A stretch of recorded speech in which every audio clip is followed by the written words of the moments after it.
as long as, mga kapatid, now we are already filled with the Holy Ghost, mga kapatid, praise God. So we have power over your trials. Praise God. Dahil there is power in Holy Ghost. Mayroon pong kapangyarihan ang banal na Espiritu ng Panginoon.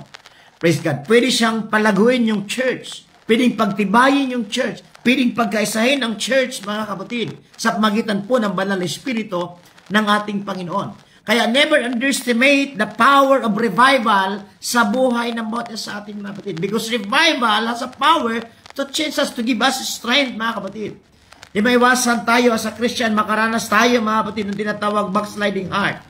Amen. At sa likod ng pag-backslide natin, mga kapatid, maranasan natin yung tila kamatayan na parang wala na tayong lakas muling manumbalik sa Panginoon. Amen. Wala na tayo, mga kapatid, praise God, ng lakas magpatuloy sa paglilingkod sa Diyos. Minsan wala tayong gana magpagamit sa gawain ng Panginoon. Minsan wala tayong lakas, mga kapatid, mag-soul winning, mag-preach ng gospel. Wala tayong lakas magpagamit sa gawain ng ating Panginoon. As a man, we have own weakness. But I believe, through the power of the Holy Ghost, mga kapatid, yung mga tao na wala ng lakas maglingkod sa Panginoon, yung mga tao hindi na nagpapatuloy sa pagsimba, yung mga tao, mga kapatid, praise God, hallelujah, na walang gana magpagamit sa gawain ng Panginoon, amen, palalakasin ka muli at gagamitin ka sa ministry ng ating Panginoon. I remember, mga kapatid, when I was young in the Lord, amen, nangamba ko, baka hindi ako gamitin sa gawain ng Panginoon. I don't have any knowledge about the Word of God. I don't have any knowledge about preaching, mga kapatid, about Sunday school, about music ministry, and anything, mga kapatid. Wala akong any idea sa bagay na yan. But by the presence of God. Amen. Hallelujah. Ako po ay naka-attend ng isang overnight service. At ang overnight service na ito, mga kapatid, napaka-simple overnight service.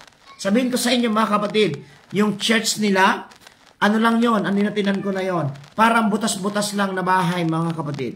Praise God. Tapos yung bubong, dahon ng nyog, yung paligid, mga kapatid, na, yung pinaka-cover ng simbahan, dahon ng nyog din, mga kapatid. Praise God. At nakikita sa labas.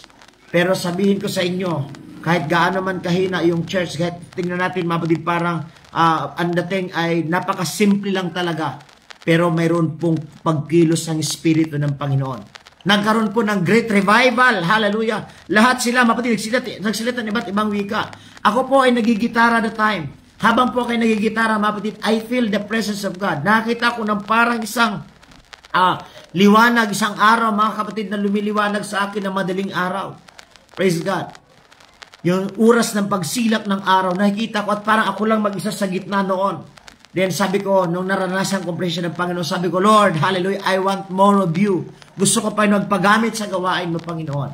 And that's what happened, mga kapatid. Sabi ko, wala akong pwedeng may pagmalaki sa buhay ko. Ang pwede ko lang may pagmalaki, yung pagkilos ng Panginoon sa aking buhay sa magitan po ng kanyang banal na Espiritu. And this is what happened, hallelujah. In this last days, na-realize ko, mga kapatid, na ang ministry patuloy na lumalago.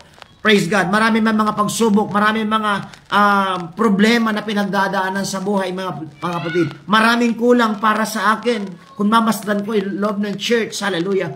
Maraming kulang at for me, hindi ko magagawa for the glory of God. But I very thankful to the Lord, mga kapatid, dahil patuloy pong kumikilos ang Panginoon.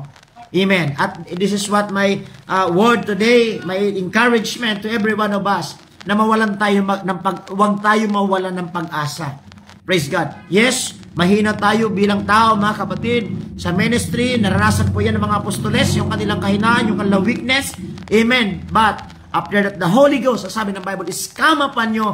You have power, mga kapatid, na para gamitin ka sa ministry. For me, ano yung aking may pagmalaki para mag-soul winning ako? For me, ano yung aking pagmalaki, mga kapatid, para mag-manage ng church? For me, ano yung aking may pagmalaki, mga kapatid? Praise God.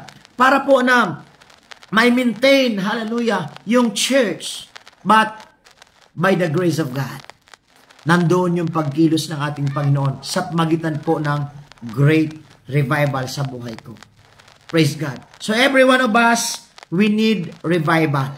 Kung gusto mo na maging matatag sa ministry, you need revival. Gusto mong gamitin ka sa ministry, you need personal revival. Gusto mo may another strength from God, we need revival sa buhay ng bawat isa sa atin. Kasi without revival, mga kapatid, we are nothing.